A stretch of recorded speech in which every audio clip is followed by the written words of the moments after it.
Hey everybody, this is David, the Timeless Runner, once again coming to you with another of our video sessions on yoga for seniors, yoga for boomers, yoga for you.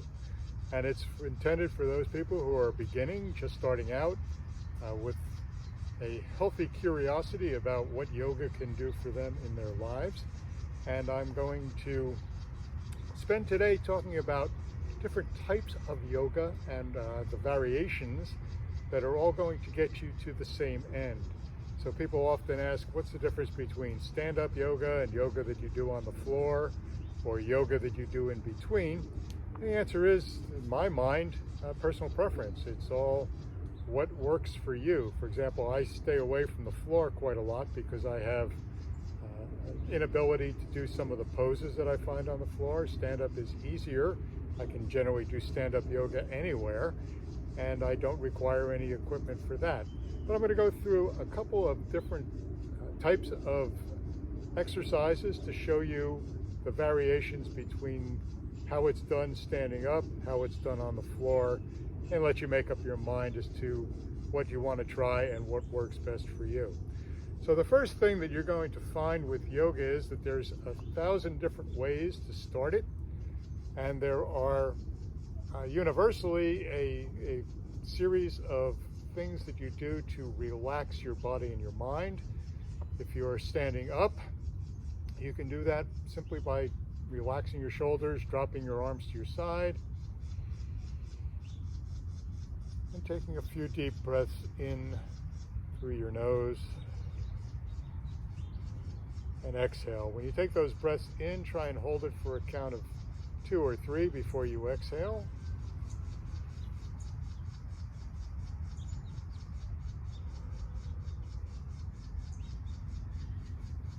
And your exhale should always be at least twice as long or 3 times as long as your inhale.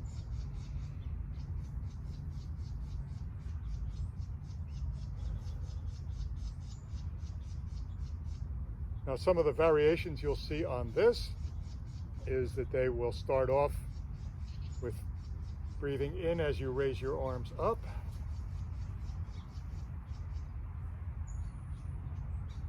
and exhaling as you raise your arms down or lower your arms.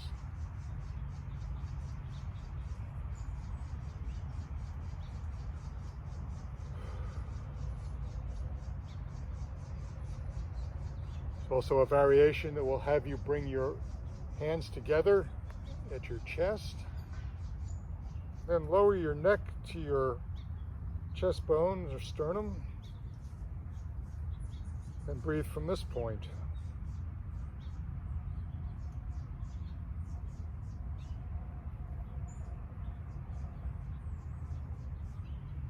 Again, it doesn't matter which you choose, it's whichever one feels most comfortable, most relaxing for you.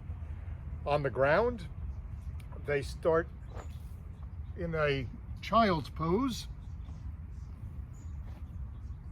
which is simply down on your knees, letting your glutes drop down to your ankles and stretching out.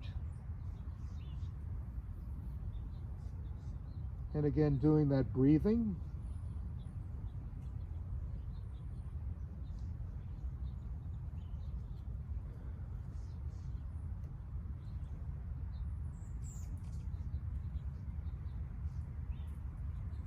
Or you may also see them start in any variation of a seated pose, where you're seated either on your heels or with your legs crossed.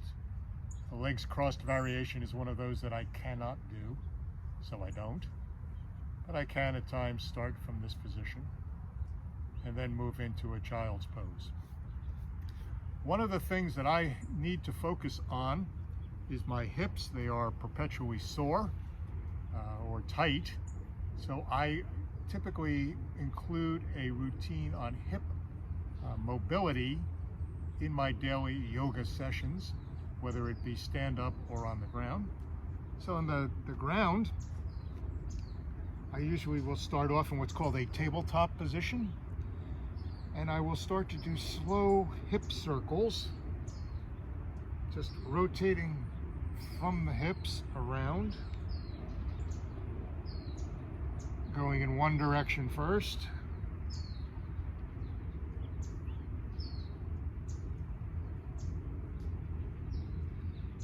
reversing it to go in another direction.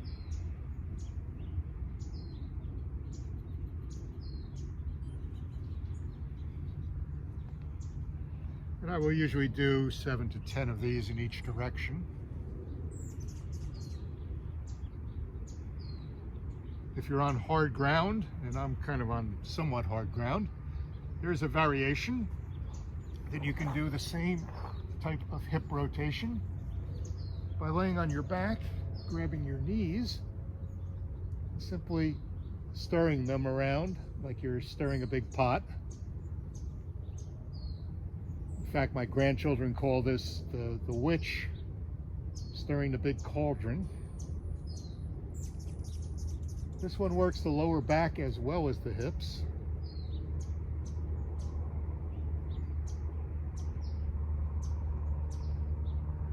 But it has the same effect as doing the hip circles when you're kneeling in a tabletop position.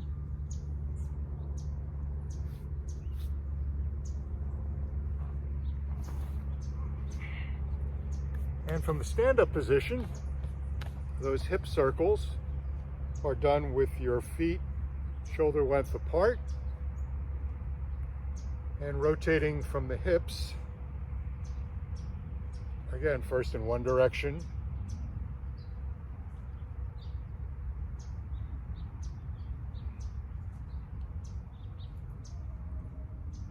and then in the other.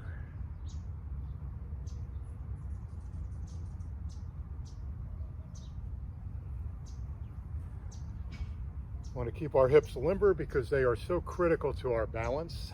We do know that most of the injuries that are sustained in people over a certain age are due to falls. Balance is a big part of that.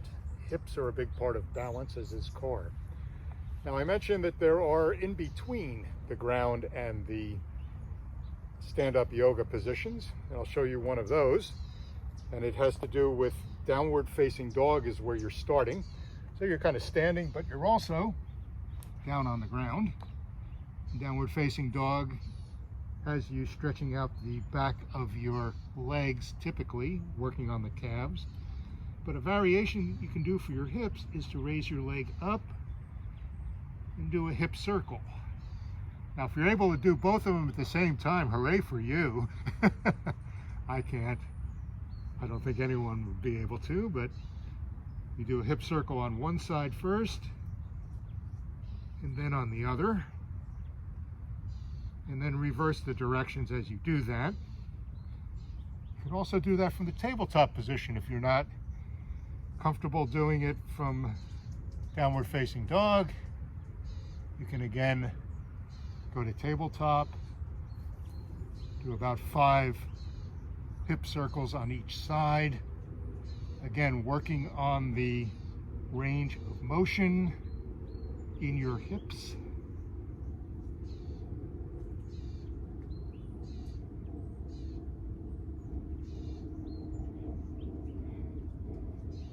And doing in one direction what you do in the other. Along with the dynamic stretches that you do when you're moving parts of your body, there are static stretches that you can do as well. And these are done easily on the ground. And the most popular one is to extend one leg out, cross it over with the other, and then hug the bent leg with your opposite arm and pull on it slightly. You want to feel the stretch in the outside of your thigh or your hip joint. And this one is very effective for me. I've been doing it for years, but very effective in loosening up the tendons and the ligaments that control our hips. And again, the whole purpose is stability. You do want to lean forward into that front leg. That'll increase the stretch on it. It's also a good way to stretch the hamstring on the other leg. And of course, what you do on one side, you do on the other. You're probably going to notice that there's a difference in the amount of movement side to side. For me, my right side is much more tight than the left side, so I do need to concentrate on that. But again, you're going to feel it in the outside of your hips, which is typically where you will feel the stretch or the work when you're doing the hip rotations or the other variations on that. And then lastly, there's one other static stretch that you can do for the hips. That's simply to lay on your back, pull your knees up to your chest, and hold them there. And you're going to feel this in the glutes and in your hips as you hold the stretch. With any yoga stretch, you should not hold it more than 20 to 25 seconds. And if you feel pain at any point in time from pulling too hard or stretching too much, just abandon that pose or that stretch. The idea is to improve flexibility and range of motion, not to do any damage.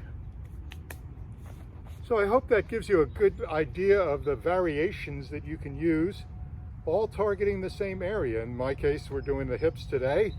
Showed you some stand-up poses that you can do, some that you can do from the floor, and some that you can do in between. I hope you liked the video. If you do, please click on like. If you want to see the new ones when they come out, and I do them almost daily, click on subscribe. And hey, I'll see you soon.